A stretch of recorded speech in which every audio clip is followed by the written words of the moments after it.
ছাত্ৰ ছাত্ৰীসকল আজি আমি আলোচনা কৰিম দশম শ্ৰেণীৰ গণিত বিষয়ৰ একেবাৰে প্ৰথম চেপ্টাৰ 1 নম্বৰ ইউক্লিডৰ বিভাজন প্ৰমেয়িকা। প্ৰথম চেপ্টাৰৰ এইটো পাৰ্ট আছিল ইউক্লিডৰ বিভাজন প্ৰমেয়িকা। এইটো আমি আজি আৰম্ভ কৰিম। আমি প্ৰথমত আলোচনা কৰিম উপপাদ্য 1 ইউক্লিডৰ বিভাজন প্ৰমেয়িকা। আমি যদি ধৰি লওঁ যে a আৰু b হৈছে আমি প্ৰদত্ত ধনাত্মক অখণ্ড সংখ্যা হিচাপে আমি ধৰি লওঁ যদি, তেতিয়াহ'লে আমাৰ আহিব a = bq + r। এইটো আমাৰ প্ৰদত্ত ইউক্লিডৰ বিভাজন প্ৰমেয়িকা। অৰ্থাৎ ইয়াতে এইটো আমাৰ হ'ব ভাজ্য, এইটো আমাৰ ভাজক, এইটো আমাৰ ভাগফল, এইটো আমাৰ ভাগশেষ। এই সূত্ৰটোকে আমি ইউক্লিডৰ বিভাজন প্ৰমেয়িকা বুলি জানো। গতিকে ইয়াতে কন্ডিশন দি আছে 0 <r b আৰু q > 0 r > 0 সিদ্ধ কৰাকৈ q আৰু r অন্যান্য অখণ্ড সংখ্যা। এই বিভাজন প্ৰমেয়িকাটোক আমি ইউক্লিডৰ বিভাজন কলনী বিধি বুলিও ক'ব পাৰি। তো আমাৰ প্ৰথমত এইটো সূত্ৰটো আমাক মনত ৰাখিব লাগিব আৰু এই কন্ডিশনবোৰ হল এই সূত্ৰটো। গতিকে এই সূত্ৰটো আমাৰ মেইনলি মনত ৰাখিব লাগিব আৰু লগতে এই কন্ডিশনবোৰ মনত ৰাখিব লাগিব। যে এতিয়া আমি ইউক্লিডৰ বিভাজন কলনী বিধি আমি আলোচনা কৰিম। আমাৰ ইউক্লিডৰ বিভাজন কলন বিধি। ইউক্লিডৰ বিভাজন কলন বিধিয়ে ব্যক্ত কৰে যে দুটা ধনাত্মক অখণ্ড সংখ্যা আমি ধৰি লৈছো c আৰু d। ইয়াত কন্ডিশন দিয়া আছে c > d, অৰ্থাৎ d তকৈ c ডাঙৰ। ইয়াৰ HCF অৰ্থাৎ গসাউ পাবলৈ নিম্নোক্ত পদক্ষেপবোৰ আমাক অনুসৰণ কৰিব লাগিব। যেনেকুৱা ইয়াত আমি ধৰি লৈছো যে প্ৰদত্ত অখণ্ড সংখ্যা কেইটা c আৰু d। আমি ইয়াত পদক্ষেপ 1 যেহেতু c > d, গতিকে c আৰু d ৰ ক্ষেত্ৰত ইউক্লিডৰ বিভাজন প্ৰমেয়িকা প্ৰয়োগ কৰি q আৰু r পূৰ্ণ অখণ্ড সংখ্যা দুটা পাও, যাতে c = bq + r। অৰ্থাৎ আৰু কন্ডিশন 0 < r d। ইয়াতে আমি এইটো c আৰু d দুটা অখণ্ড সংখ্যা লৈছো। ইয়াৰ c ডাঙৰ d তকৈ। গতিকে ইয়াত যদি c আৰু d যদি আমি বিভাজন প্ৰমেয়িকা ব্যৱহাৰ কৰাৰ পিছত আমি যদি q আৰু r দুটা পূৰ্ণ সংখ্যা পোৱাৰ পিছত আমি তেতিয়াহলে q হ'ব আমাৰ ইয়াতে d, এইটো আমাৰ যিহেতু ইয়াতে c ডাঙৰ d সৰু, গতিকে আমাৰ ইয়াতে d টো হ'ব ভাজক আৰু এইটো আমাৰ হ'ব ভাজক আৰু এইটো হ'ব আমাৰ ভাজ্যৰ কাম কৰিব। গতিকে যেহেতু c ডাঙৰ, গতিকে c হ'ব ভাজ্য আৰু d সৰু, গতিকে ই হ'ব ভাজক, কাৰণ ভাজ্যতকৈ ভাজক সৰু হ'ব লাগে। c আৰু d ৰ ক্ষেত্ৰত ইউক্লিডৰ বিভাজন প্ৰমেয়িকা এইটো আমি যদি প্ৰয়োগ কৰো, তেতিয়াহ'লে আমি q আৰু r পূৰ্ণ সংখ্যা দুটা পাওঁ। অৰ্থাৎ q ইয়াতে আহিব ভাগফল, এইটো আমাৰ আহিব ইয়াতে ভাগফল আৰু r হ'ব আমাৰ ভাগশেষ। যদি পোৱা যায়, অৰ্থাৎ c = ইয়াত হ'ব c = dq + r। ইয়াতে কন্ডিশন দিয়া আছে 0 < r d। তেতিয়াহ'লে আমি পদক্ষেপ 2 পাম, যদি r = 0 তেন্তে c আৰু d ৰ গসাউ d। যদি আমাৰ ইয়াতে ভাগশেষটো 0 হয়, তেতিয়াহ'লে আমাৰ ইয়াত থকা যিটো ভাজক অৰ্থাৎ d, এইটো d আমাৰ ভাজক, ইয়াতে আমাৰ c ভাজ্য সমান ইয়াতে d টো হ'ব আমাৰ ভাজক এইটো হ'ব আমাৰ ভাগফল, এইটো হ'ব আমাৰ ভাগশেষ। গতিকে ভাজ্য সমান সমান ভাজক পূৰণ ভাগফল যোগ ভাগশেষ। এতিয়া যদি লাষ্ট অৰ্থাৎ ভাগশেষ r = 0 হয়, তেন্তে আমি c আৰু d ৰ গসাউটো পাম d। অৰ্থাৎ যদি ভাগশেষ 0 হয় তেতিয়াহলে ইয়াত থকা যিটো ভাজক, ইয়াত আমাৰ ভাজকটো আছে d, গতিকে c আৰু d ৰ গসাউ হ'ব আমাৰ d। কিন্তু যদি r ≠ 0, যদি দেখা যায় যে r 0 আহা নাই, তেতিয়াহলে আমি ইউক্লিডৰ বিভাজন প্ৰমেয়কা d আৰু r ৰ ক্ষেত্ৰত প্ৰযোজ্য। অৰ্থাৎ আমি d আৰু r ত এই বিভাজন প্ৰমেয়টো ব্যৱহাৰ কৰিম। আকৌ যেতিয়ালৈকে ভাগশেষ 0 নোহোৱা পৰ্যন্ত প্ৰক্ৰিয়াটো অব্যাহত, অৰ্থাৎ ভাগশেষ যেতিয়ালৈকে 0 নহব তেতিয়ালৈকে আমি এটাৰ পিছত এটা কৰি থাকিম। যেনেকুৱা ইয়াত আমি c আৰু d ৰ ক্ষেত্ৰত বিভাজন প্ৰমেয়কে ব্যৱহাৰ কৰি আমি ইয়াতে q আৰু r পাইছিলো। আকৌ যেহেতু আমি যদি ইয়াতে 0 পাও, তেতিয়াহলে আমাৰ ইয়াতে ভাজক ভাগ কৰাৰ ফলত যদি ভাগশেষটো 0 হয়, তেতিয়াহলে 0 হোৱা পৰ্যন্ত সেই মুহূৰ্ত পৰ্যন্ত যিটো আমি ভাজক পাম, সেই ভাজকটো হ'ব, আমি ভাজকটো সেই মুহূৰ্তলৈকে আমি দি পাম। গতিকে আমাৰ ইয়াতে গসাউ হ'ব d।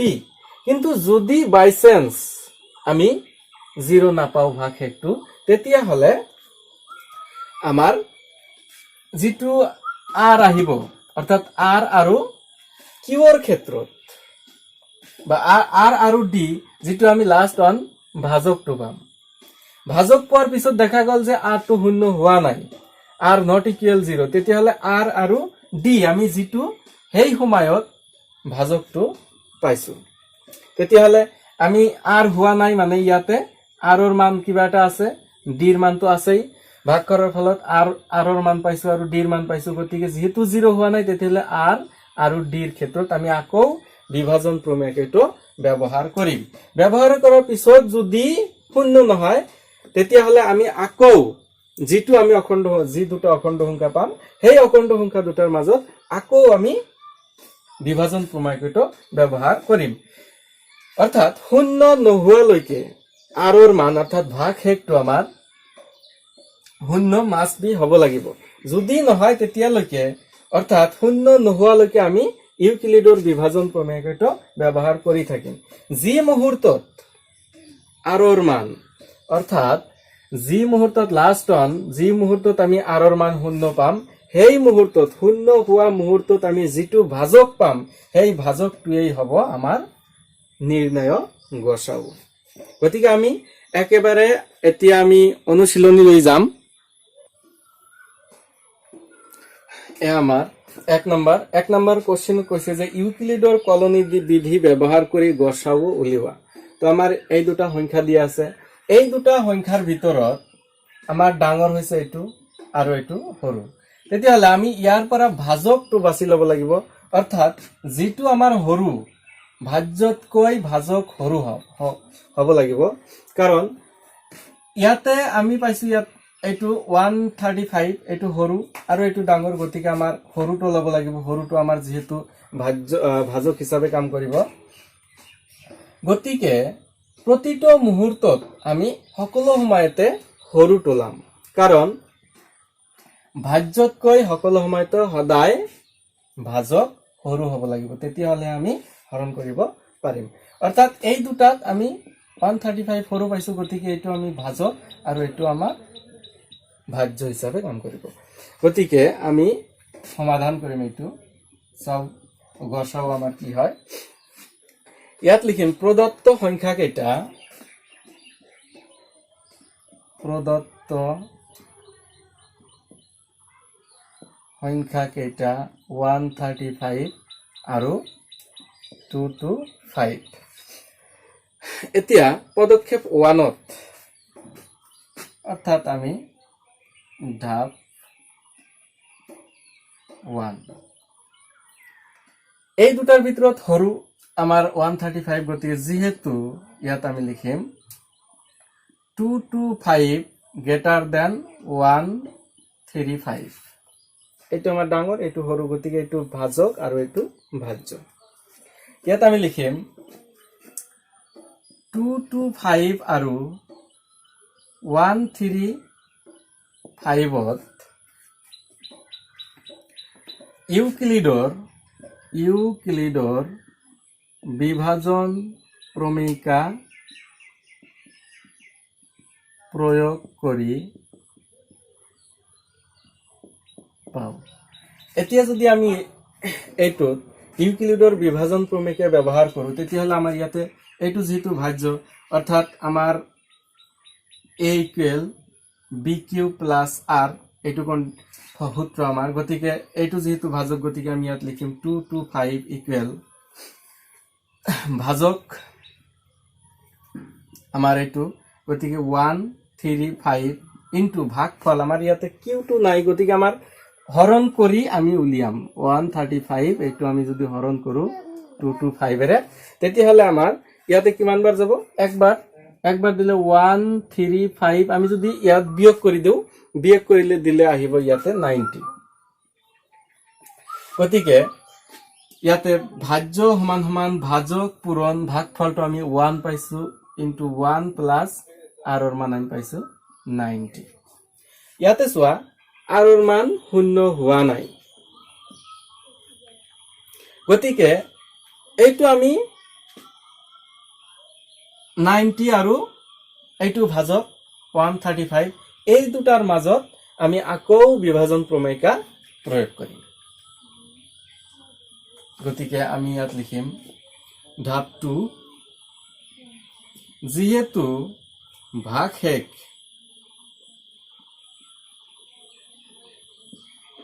আর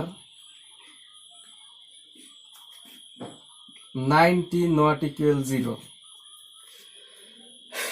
অর্থাৎ ভাগশেষটো শূন্য হোৱা নাই তেন্তে আমি 135 আৰু 90 ইউক্লিডৰ বিভাজন প্ৰমেয়িকা প্ৰয়োগ কৰি বা ব্যৱহাৰ কৰি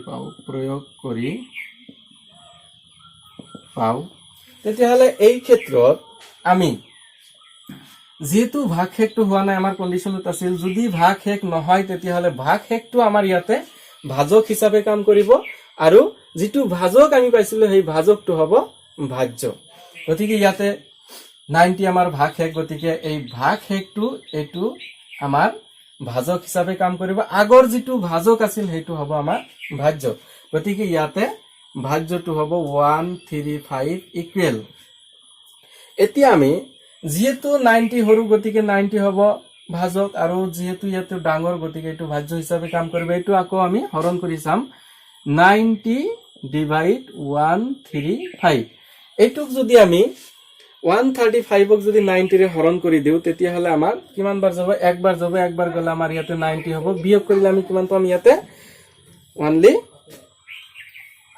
45 পাম ইয়াতে 45 পাম তেতিয়াহলে এইটো আমাৰ ভাজ্য সমান সমান ভাজক আমাৰ এইটো ভাজক পূৰণ ভাগফলা 1 পাইছো 1 প্লাস ভাগশেষটো ইয়াতে হ'ব 45 ইয়াতে আমি আকৌ শূন্য পোৱা নাই গতিকে আমি ইয়াত লিখিম ধাপ 3 যেহেতু ভাগশেষ 45 not equal 0 যেহেতু হোৱা নাই 0 গতিকে আমি ইয়াতে লিখিম যে 90 আৰু 45 ত ইউক্লিডৰ বিভাজন প্ৰমেয়িকা প্ৰয়োগ কৰি পাও এতিয়া যদি আমি ইয়াতে আমাৰ 45 টো হল ভাগশেষ গতিকে ভাগশেষটো ভাজক হিচাপে কাম কৰিব আমি আগত যেটো ভাজক আছিল অৰ্থাৎ 92 ইয়াতে ভাজক আছিল সেই ভাজকটো আমাৰ ইয়াতে ভাজ্য হিচাপে কাম কৰিব এতিয়া তেতিয়াহলে আমাৰ ইয়াতে 92 হ'ব ভাজ্য এইটো 45 হ'ব আমাৰ ভাজক গতিকে আমি ইয়াতে লিখিম 90 ভাজ্য সমান সমান ভাজক ভাজক কোনটো হ'ব 45 পূৰণ ভাগফল আমি ভাগ কৰি যাও ইয়াতে 45 ভাগ কিমান হ'ব 90 কিমান বাৰ যাব দুইবাৰ দিলে 90 ইয়াতে আমি শূন্য পাম গতিকে ভাগফলটো আমি কিমান পাইছো 2 এটো প্লাস ভাগ হেক আমি কিমান পালো এতিয়া শূন্য গতিকে আমি লাস্ট মুহূৰ্তত ইয়াতে শূন্য পাইছো কিমানেৰে ভাগ কৰি শূন্য পাইছো 45 এৰে গতিকে আমাৰ ইয়াতে ভাগ কৰি শূন্য হোৱা মুহূৰ্তত ভাজক আমাৰ কি আছিল 45 গতিকে আমাৰ 135 আৰু 225 ৰ গছক কিমান হ'ব 45 হ'ব গতিকে আমি ইয়াত লিখিম যে যেহেতু ভাগ হেক শূন্য হৈছে ইয়াত লিখিম যেহেতু ভাগ হেক শূন্য হৈছে গতিকে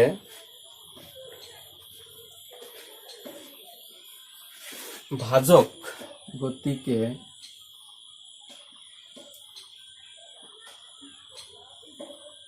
ভাজক এই মুহূৰ্তত কি আছিল 45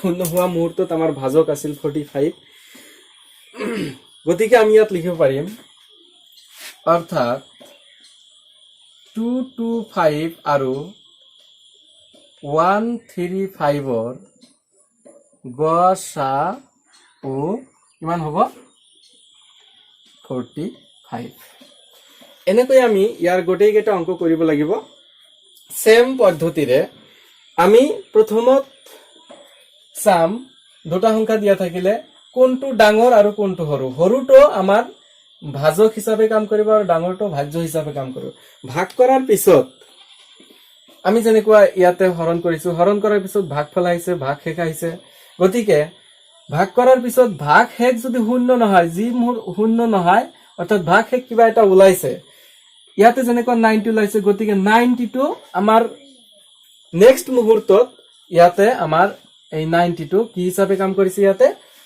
ভাজক হিচাপে কাম কৰিছে আকৌ যেটো আগত আমি ভাগ কৰিছিলো অৰ্থাৎ ভাগ কৰাৰ ফলত যেটো আমি ভাজক লৈ ভাগ কৰিছিল এই ভাজকটো আমাৰ পিছৰ মুহূৰ্তত হ'ব ভাজ্য গতিকে যেনেকুৱা এই মুহূৰ্ত আগত আমি প্ৰথমত 225 ক আমি 135 এৰে হৰণ কৰি ভাগ হেক কিমান পাইছিল 90 এই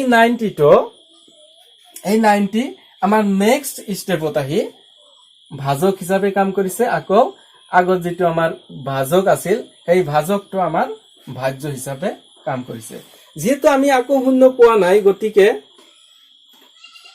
আমি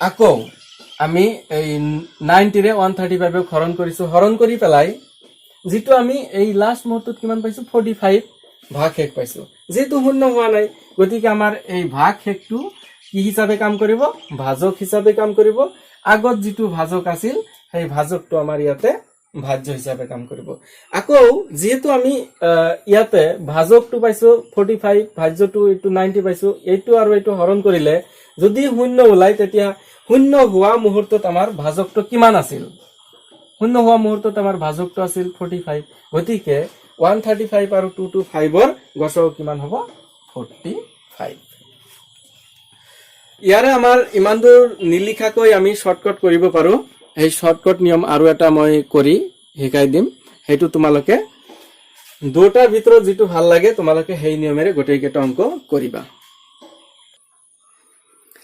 ইয়াৰ আমি 4 নম্বৰটো শৰ্টকাটত মই শিকাই দি আছো 4 নম্বৰত দিয়া আছে 272 আৰু 1032 ইয়াত আমাৰ ডাঙৰ কোনটো এইটো আৰু এইটো সৰু গতিকে ডাঙৰটো ভাজ্য হিচাপে কাম কৰিব আৰু সৰুটো ভাজক হিচাপে গতিকে আমি ইয়াত লিখিম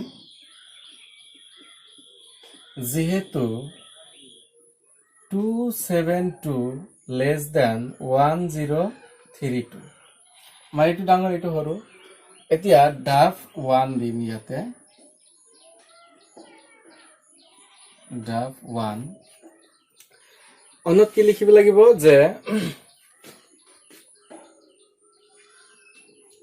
ডাইৰেক্ট দি দিলে হল ইউক্লিডৰ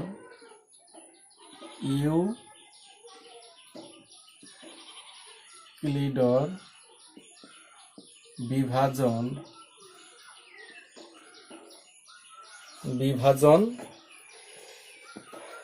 প্ৰমেয়িকা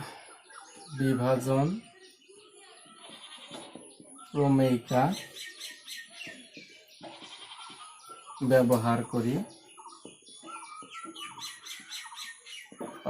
তেতিয়াহ'লে যিহেতু আমাৰ ইয়াতে ভাজ্য এইটো, গতিকে আমি ডাইৰেক্ট ইয়াতে লিখিম 1032 ইকুৱেল, এই ইয়াতে আমি ভাগ কৰি লৈছো আগতে, তোমালোকে ঘৰত আৰু ভাগ কৰি ল'বা।